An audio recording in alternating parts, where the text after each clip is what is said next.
Ende merupakan sebuah kabupaten yang ada di Pulau Flores, Provinsi Nusa Tenggara Timur, dan kota Ende menjadi ibu kotanya. Kabupaten Ende memiliki luas wilayah sekitar 2067 km persegi, yang terdiri dari 21 kecamatan, dan sekitar 275 desa, kelurahan. Kabupaten Ende juga merupakan tempat perenungan Presiden pertama Republik Indonesia yaitu Insinyur Soekarno tentang dasar negara, yang kini dikenal sebagai Pancasila saat diasingkan pada tahun 1934 silam. Maka dari itu, Ende juga dikenal sebagai Kota Pancasila. Tak hanya itu, pemandangan indah nan memesona turut membuat Ende terkenal dengan potensi pariwisatanya. Namun, pariwisata bukanlah potensi Ende satu-satunya. Ende juga memiliki potensi lain seperti hutan yang dipertahankan untuk memberikan manfaat besar bagi rakyatnya, pertanian dan perkebunan sebagai peningkatan produksi menuju kemampuan swasembada secara merata, pertambangan berupa mata air panas, fumarol, dan batuan teralterasi. Berikut sederet fakta menarik tentang Ende. Sebelum lanjut, mohon supportnya dengan cara subscribe dan like jika suka. Terima kasih. Yang pertama, Kota Pancasila. Pada 1934 silam, Insinyur Soekarno, atau kerap disapa Bung Karno diasingkan ke Ende. Kala itu, Bung Karno yang berusia 35 tahun dibawa ke Ende bersama sang istri, Inggit Ganarsi, mertuanya yang bernama Amsi, dan dua anak angkatnya yaitu Ratna serta Kartika. Selama masa pengasingannya, Bung Karno berhasil merumuskan Pancasila di Ende. Maka dari itu, Ende dikenal sebagai Kota Pancasila. Rumah yang ditempati Bung Karno bersama keluarganya saat pengasingan, saat ini telah dijadikan situs bersejarah yang berdiri sejak 1954. Rumah tersebut dibuat menyerupai museum kecil yang berisi barang-barang Bung Karno dan juga foto keluarga selama pengasingan. Taman di rumah itu dimanfaatkan Bung Karno untuk merenung, tepatnya di bawah sebuah pohon sukun. Renungannya membuahkan hasil, Pancasila.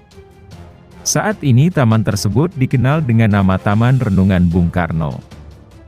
Sejumlah fakta itu sempat memunculkan wacana agar hari jadi Ende seharusnya tanggal 1 Juni, bersamaan dengan hari lahirnya Pancasila. Namun sampai saat ini, ulang tahun Ende masih pada 20 Desember 1958. Hal itu berdasarkan penetapan NTT sebagai salah satu provinsi di Indonesia dan penerapan daerah tingkat 2 di NTT yang salah satunya adalah Kabupaten Ende. Danau Tiga Warna. Danau Kelimutu atau yang biasa disebut Danau Tiga Warna merupakan danau yang terletak di puncak Gunung Kelimutu. Danau ini memiliki 3 warna, yaitu hijau, putih, dan merah. Menurut kepercayaan masyarakat setempat, warna yang dilihat pada danau tersebut memiliki arti serta kekuatan tersendiri dan merupakan tempat keramat serta pemberi kesuburan. Masyarakat biasanya melakukan upacara adat untuk memberi persembahan hasil bumi kepada arwah danau. Warna biru atau Tiu Nuwa Muriko Ovai dipercaya menjadi tempat berkumpul arwah dari orang-orang yang meninggal pada usia muda. Lalu, warna merah atau Tiu Atapolo diyakini sebagai tempat berkumpul arwah dari orang-orang yang semasa hidupnya kerap berbuat jahat. Sedangkan, warna putih atau Tiu Ata Embupu dipercaya sebagai tempat berkumpulnya para leluhur yang meninggal ketika tua. Pesona Pantai Batu Biru. Pantai Batu Biru menjadi salah satu objek wisata di Ende dengan memiliki deburan ombak yang eksotis. Pantai berpasir putih ini dihiasi dengan bongkahan batu warna biru. Bahkan, bukan hanya biru tetapi ada juga yang berwarna hijau, ungu, kuning, dan merah. Bentuk batuan yang ada di Pantai Batu Biru juga beragam, ada yang berbentuk segitiga, kotak, bundar, dan juga lonjong. Konon, bebatuan yang ada di kawasan pantai berasal dari dasar laut, lalu terseret ombak dan terdampar di pinggir pantai. Penduduk yang berprofesi sebagai penambang batu biasanya mensortir batu berdasarkan warna, bentuk, dan ukurannya. Kemudian, batu tersebut dijual kepada pengepul. Lokasi kerajinan tertua. Tenun ikat menjadi kerajinan tertua yang ada di Kabupaten Ende.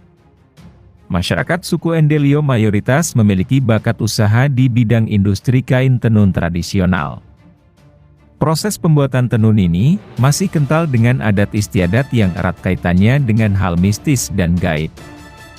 Kain ini hanya dibuat oleh wanita dengan menggunakan bahan-bahan dasar alami, sehingga pewarnaannya pun masih alami. Proses pembuatannya pun masih manual tanpa menggunakan mesin.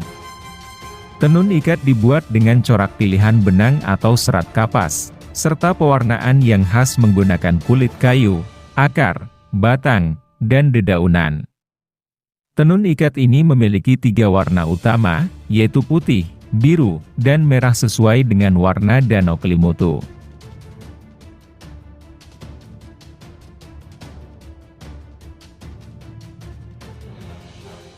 Ada kampung adat berusia 800 tahun. Selain itu, kampung adat Wologai yang terletak di Ende Pulau Flores merupakan kampung adat yang terletak di ketinggian 1045 meter di atas permukaan laut. Konon, kampung adat ini telah berusia 800 tahun lamanya. Dahulu, sebelum dimulai pembangunan rumah harus dilaksanakan ritual Nakawisu, yaitu menyembelih seekor ayam kemudian menebang pohon di hutan pada pukul 12 malam. Pohon tersebut akan digunakan sebagai tiang penyangga rumah nantinya. Rumah yang ada di kampung Wologai terbagi menjadi 3, yaitu rumah adat, rumah suku, dan rumah besar. Rumah suku digunakan untuk menyimpan benda pusaka atau peninggalan suku, sedangkan rumah besar ditempati saat proses ritual berlangsung. Atap rumah yang ada di kampung adat Wologai terbuat menjulang tinggi yang bermakna sebagai kewibawaan ketua adat yang dipandang lebih tinggi dari masyarakat adat biasa. Nah, itulah beberapa fakta menarik dari Kabupaten Ende. Sekian video kali ini, sampai jumpa di video-video selanjutnya.